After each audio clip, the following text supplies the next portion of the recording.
Wake up, get to work. That's it. That's the morning routine. Everything else is a waste of time. I started researching morning routines for myself. I felt lazy, I felt unproductive, I felt like I could be doing more with my life, and I thought a morning routine was the fix. But I could never stay consistent. And if we look at the morning routine advice online, especially the stuff for men, we can start to see why. This is a sample of 40 morning routines that I watched to see what morning routine advice was out there. Most of these videos recommend a morning routine between 5 and 8 steps. That's too complicated. A few days ago, Indiana won the college football national championship. That's a big deal because Indiana is not a good program. Indiana isn't even a bad program. Indiana is the worst program. They started the season with the most losses in college football history, and yet they're champions. And if you watch or read anything about the Indiana success, you will see one word show up over and over again. There's no magic here. It's fundamentals. Indiana preached tough physical defense. Their offense was pass options and pounding the rock. It wasn't flashy and it wasn't complicated. It was simple and it was consistent. And that's exactly what we should be doing with our mornings. Complicated routines take longer to become automatic. If you want to kill a routine, the best way to do it is to shove as much stuff in there as you can. I don't want to kill this routine, so we cut the fat, the simplest routine possible with zero waste. The question becomes, what is work? Like, what goes here? Is it breakfast or lifting or cold plunge? That's what this video is about. It's a formula. We'll go through the science of all of those options. And then once you understand that science, you can pick the best one for yourself, your life, and your goals. And after you try it for a while, if your goals change or if something's not working, you still know the science, so you can just adapt as you go. We have to start by waking up. The most important thing is to wake up around the same time every day. That keeps our circadian rhythm constant, which then sets all the peripheral clocks, like the ones in your kidneys and your stomach and your muscles, also in check. It's like that scene in The Incredibles, right? Only works if all the little cogs mesh together. Now, to our brains, predictable is stable and stable is healthy. Messing with that stability by waking up at different times every day can create a circadian misalignment. For one day, a circadian misalignment might make you feel groggy or drowsy, fine. But keep messing with that rhythm on a regular basis, and it could increase the risk of chronic diseases and cancers. That's why night shift work is literally classified as a probable carcinogen or a probable cancer causer by the World Health Organization. Pause. You can't make a claim like that without a little context. Red meat is also on this list. I'm not saying never eat steak. The same way I'm not saying that you can never pull an all-nighter with your friends because you're having so much fun at the bar. I think all-nighters are healthy once in a while, but this is a moderation question, not a never do it question. A lot of morning routines recommend waking up early. That depends on your definition of early, your environment, like what you need to do, and your chronotype. Chronotype is a biological preference. You and I know early chronotypes as morning people or morning larks, and we know late chronotypes as night owls. It's true that chronotype impacts performance. I don't think it matters. Professional athletes that prefer the morning did better on physical tests and cognitive tests in the morning than their counterparts who preferred the evening. Duh.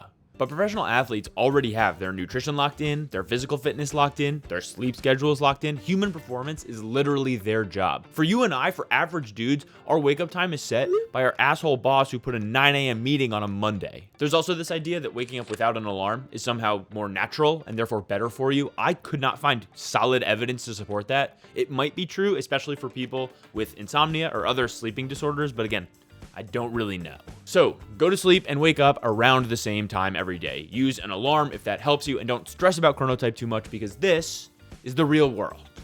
Now we get to work. A few months ago, I was living abroad by myself. I found it very easy to wake up and just scroll on my phone or watch TV. And eventually, I noticed a pattern. If I started the day scrolling on my phone, watching TV, it became very difficult for me to get to work later in the day. Like, I'd try and then I'd get sidetracked, and it felt like getting to work was impossible. But if I started the day doing something productive, then I got more done and the work was easier even after I'd taken a break. It was easier to get back to work. And this is pretty similar to what I think is the most widespread, most known morning routine advice ever. Of course, we're talking about Admiral McRaven's, if you want to change the world, start by making your bed. About a third of the morning routines we looked at included making your bed as an important step. The Admiral says that if you make your bed in the morning, you will have accomplished the first task of the day.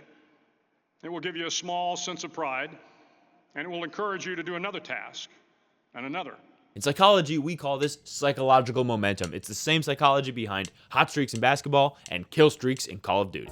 When Steph Curry hits a three, that initial success increases the confidence he has in his own abilities. It also increases the expectations of himself. So then he puts more effort in to meet those higher expectations, all of which make him more likely to hit the next one. Curry, quick trigger. Gets the roll. Pump, fly by. Curry, bullseye. Traffic. Curry again. Curry, jab, triple. He sticks it. Over the double team. Oh! And the cool thing is that psychological momentum applies to everything. It applies to Steph Curry on a hot streak. It applies to you and I when we're just trying to get through a chore list. Also, psychological momentum, not always a good thing. When I started my day here, scrolling and watching TV, I was creating momentum to do more of that, which made it harder to get to work, and I'd spend my entire day fighting the mountain, like some Gen Z Sisyphus. But when I started my day working, I was building positive momentum that I could use to keep going. So you could make your bed in the morning. Your morning routine would be to wake up and make your bed done. But I think we can do better. 45% of surveyed morning routines recommend getting the light in your eyes first thing in the morning. The advice frames this moment as a kickstart to your day. Light suppresses melatonin, which makes it easier to wake up. But light doesn't flip a switch, it triggers a sensor. From the research, morning sunlight's important, sure, but so is afternoon sunlight and evening darkness. That sensor, the suprachiasmatic nucleus, uses light as a reference to keep your circadian rhythm in check, which in turn sets all those peripheral clocks we talked about before. So is getting morning light helpful? Yes. On its own, will it change your life? Yeah, probably not. Instead, making an effort to get enough light throughout the day and then evening darkness by turning off screens can help keep your brain and body informed so that circadian rhythm stays as stable as possible. And remember, stability is healthy. Exercise follows this pattern too. Almost all of these morning routines recommend some kind of exercise in the morning. Some of them recommend multiple kinds of exercise, but there's really very little evidence that morning exercise is better than evening exercise. It's commonly thought that exercising at night will spike your cortisol and ruin your sleep, but research shows that as long as you leave between 2 and 4 hours between your workout and when you're trying to sleep, you're probably fine. All the research I found agreed that exercise at any time is better than no exercise at all, so get it in when you can. If you like to work out in the morning, great, do it. A buddy of mine has 2 young kids. The only way he gets a lift in is if he wakes up before they do and goes to the gym. That's real life, man. Or if your priority right now is to lose weight, to get stronger, or to improve as an athlete, then it's really important you get those workouts in. So starting your day with a workout, a lift, a run is probably a really good way to spend your time. But in the long run, both morning exercise and evening exercise will have similar benefits for both your brain and your body. So do what works for you. Here we could also talk about mindfulness and gratitude journals and meditation, kind of everything having to do with stillness. Journaling and meditation have both been linked to lower levels of stress and anxiety, but it's kind of weak data. And again, these benefits are not exclusive to the morning. This study didn't see significant positive effects from meditation until 8 weeks in.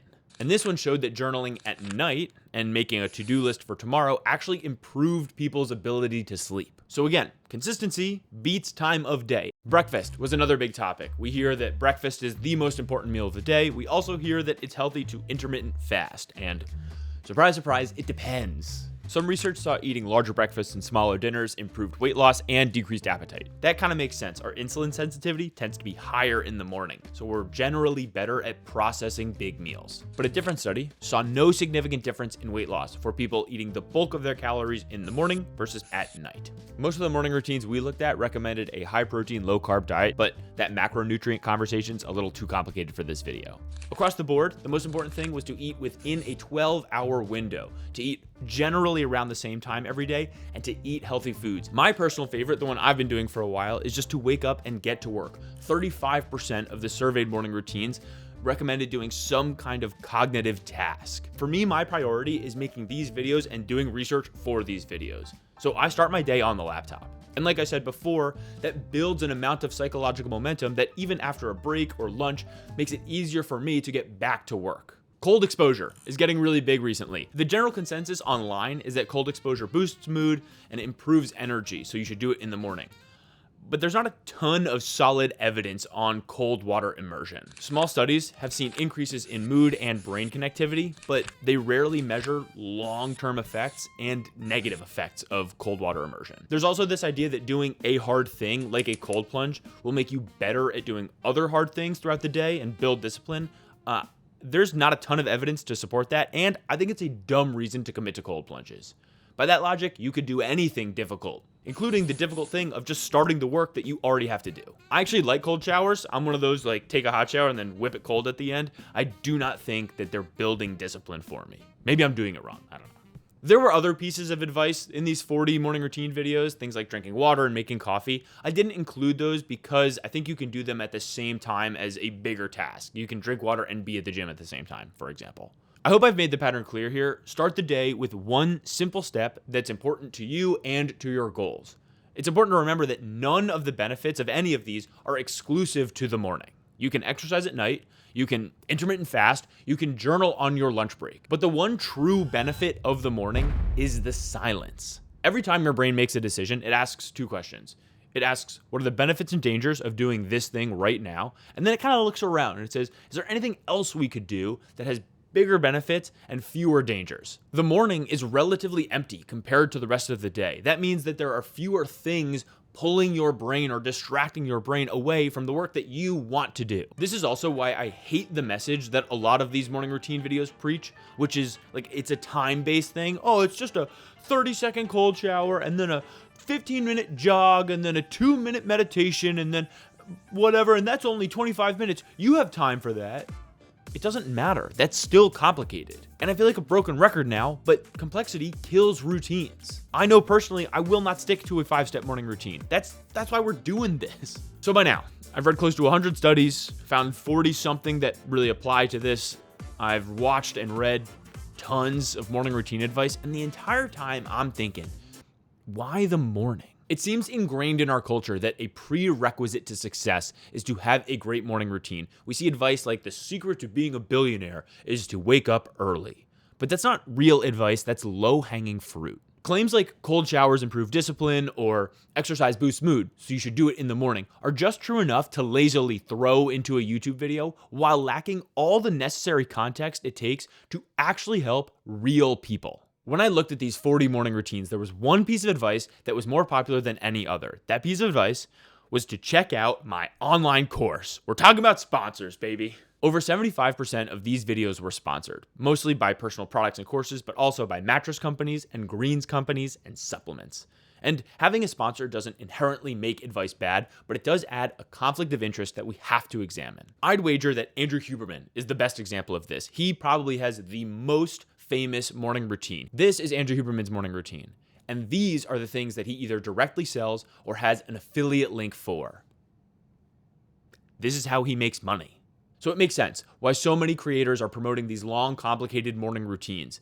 Longer routine means longer video, and that's important when we're optimizing for ad revenue.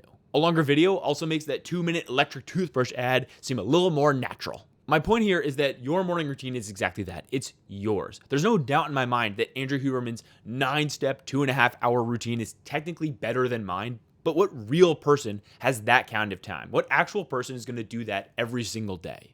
In research, there's a thing called real-world data, where we acknowledge that we are not robots in a lab. We are, in fact, humans in a real world. And in this real world, a year of a 2-step morning routine that's waking up and doing something that is important and productive for you beats a week of the most optimized, science-backed morning routine ever created. If you're watching this video, it's probably because you, like me, have tried and failed morning routines in the past.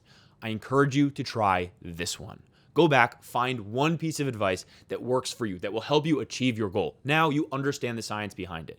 Commit to that one, 2 steps. I think you're going to find it pretty difficult to fail.